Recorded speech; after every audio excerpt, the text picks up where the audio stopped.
კაცო ამ დილას ნინო კვაჭანტირაძემ გამომიგზანა დიღმის ბაზარში უყიდია. გადარეული ვარ ამისთან არაფერი არ მინახავს. სურათი კი მინახავს ასეთი წიწილების, მაგრამ მეგონა ის იყო ხელოვნურად გაკეთებული და ასეთი თუ რეალურად არსებობდა რაფერ მეგონა. ამისგან რა გამოვა, ან რა გაიზრდება, ან რაფერ შეღებეს, თუ შეღებილია. თუ შეღებილია, შეღებოს რაფერ გადაურჩება ცოცხალი წიწილი. არ ვიცი, გადარეული ვარ, შეიშალა სამყარო. მაგრამ რომელი იყო შენ რომ გიჯერე? მე რომ გიჯერე? ეს ერთხელ ძინავს გონი. ამას უძინავს. და გადარეული ვარ, არ ვიცი. ჩინელებმა გამოიგონეს, ასე უთქვამთ ნინოსთვის. ბაზარში უყიდია იქა დიღომში. მე ეს ორი ვიჯერე.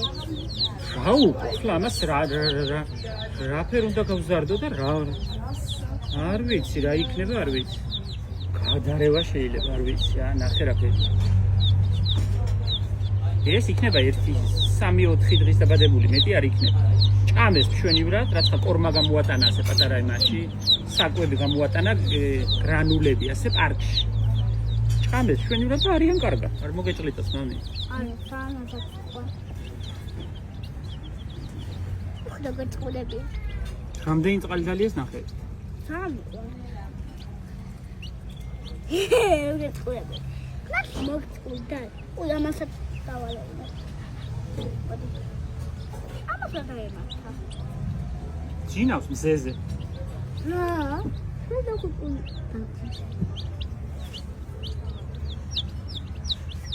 მამა, დაიქნება რა წყალი.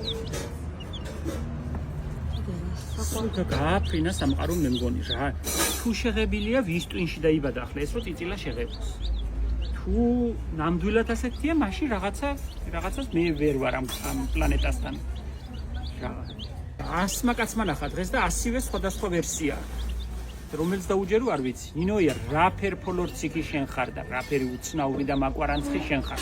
ყველაფერი გადარეული შენ რაფერ უნდა ნახო ყველგან. ბაღანამ კი გეიხარა მაგრამ. ამას ვიდავდა. ამას ვიდავდა. მოდი, შენც მოდი. არ გადავარდე. არ გადავარდე. ნახე როგორ დაასპლინდა.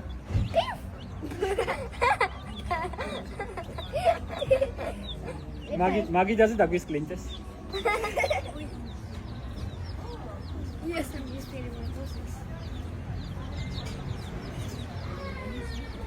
ყველა გვეკითხება, რას ვუშვებით იმ გადაბიბინებულ ტიტების ბაღებს, რომელიც აქ 2 კვირის წინ ყვაოდა. და რა ვშვებით, რას ვუშვებით, ბოლქვი როდის იქნება ტიტებზე ძალიან დიდი ინტერესია. ახლა ჩემი თანამშრომლები შესეულები არიან სანამ დაცხება, შესეულები არიან კვლებს და ვიღებთ ტიტებს. წესით და რიგით ახლა ტიტის ამოღების დრო არაა, მაგრამ მე მაქვს ჩემი მეთოდი, რომელსაც დიდი სიამოვნებით გაგიზიარებ. ასეთი ყუთები მაქვს უმარაგებული. აი ყუთები, რომლებიც ერთმანეთზე ლაგდება, ერთმანეთზე ეწყობა. და ასეთ ყუთებში ვალაგებ ამოღებულ ტიტას.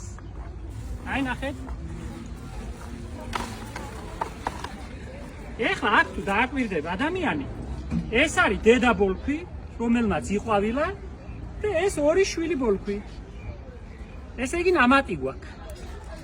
აი ნახეთ. აი როგორი ბუთხუზა და მსხვილთავიანი პიონებივი ტიტები გქონდა. აი დედაძირი, აი 2 შვილი. შვენივრად გამრავლებულა. აი ეხლა მომავალ წელს ეს დედაძირები ისევ გამოდგება და ისევ იყვავილებს. ამ წვრილ ძირებს ცალკე დავრგავ. დავამსხვილებ, მომავალ წელს არ ვაყვავილებ, არც იყვავილებს, სალ ფოთოლს გაიკეთებს ასე. ბრტყელ ფოთოლს და იმ ცალკე ბოლქვს დავამსხვილებ და მომავალი წლის შემდეგ, მომავალი წლის იქით აწელს დავრგავ. ასე ყუთებში ჩალაგებულს კარგად გავაშრობ. ნიორი, ვისაც ამოუთხრია, იმან ყველა მიცის ეს მეთოდი. ნიორს რომ კახეთში გალებად წნავენ. ეს ამბავია ზუსტად. ყვავილები უნდა მოაჭრათ, რომ ტყუილა თესლზე არ იმუშაოს. ამ თავებს უყველას მოვაჭრი, ამ დამჭკნარ ყვავილებს, რომ ტყუილა ფუყე ყვავილმა არ დაამძიმოს. და დანარჩენი ამ ყუთებს დავტოვებ სიმშრალეში, სანამ ამ ფოთლებიდან მთელი საკვები რაც აქვს ახლა ამ ფოთოლს ყველაფერი ბოლქვებში არ ჩამარაგდება და ჩაიკვესება. იქიდან იმაში ჩატანილი საკვების შემდეგ ბოლქვებს გადავარჩევ, დავახარისხებ, გავასუფთავებ და გრილ ადგილას მშრალ ქაღალდის პარკებში ჩავალაგებ და სარდაფში შევინახავ. ოქტომბერში, ნოემბერში პირველი ყინვები რომ დაიწყება, კარგად გადავბარავ კვლებს, ისევ ნაკელს შევიტან, გავაფხვიერებ და თავიდან დავგავ. თუ ზამთარი არ გამოიარა, ისე ტიტა მეორედ არ აყვავდება. ეს ბევრმა იცის, მაგრამ ბევრმა არ იცის როგორც ჩანს, იმიტომ რომ ახლა გთხოვენ ტიტის ბოლქვებს. ტიტის ბოლქვები გვექნება ოქტომბერში, სექტემბერში და ოქტომბერში, როცა მისი დარგვის დროა. ზუსტად ისე როგორც ნიორს. ვისაც ნიორი დაურგავს, იმან ეს ამბავი იცის. ახლა ამ ადგილს გავათავისუფლებ და ზაფხულში მოყვავილე სამთრამდე რომ მიყვავილებს, ისეთი ყვავილებით შევავსებ. ვერბენა, გაზანია, ცინერარიებს დავრგავ, საბაჭკებს რო ვეძახით, ლომის ხვა, იმას გამოვიტან. ბევრი ყვავილი მაქვს ახლა გამზადებული საიმისოთ, რომ აქ გამოვიტან. ადგილს, რომელსაც ახლა ვათავისუფლებთ, მიწას კარგად დავბარავ, ცოტა ნაკელს შევიტან, სანამ დაცხება, კარგად გავაფხვიერებ და ისეთ ყვავილებს დავგავ, როგორიცაა მაგალითად გაზანიები. დაზამთრებამდე რომ იყვავილებით, გაუჩერებია. სხვათა შორის გაზანიის ნერგები გასაყიდადაც გვაქვს. 5 და 7 ლარიანი ნერგები გვაქვს და გვიანობამდე იყვავილებენ. აი ბაღაკმაც გაიღვიძა.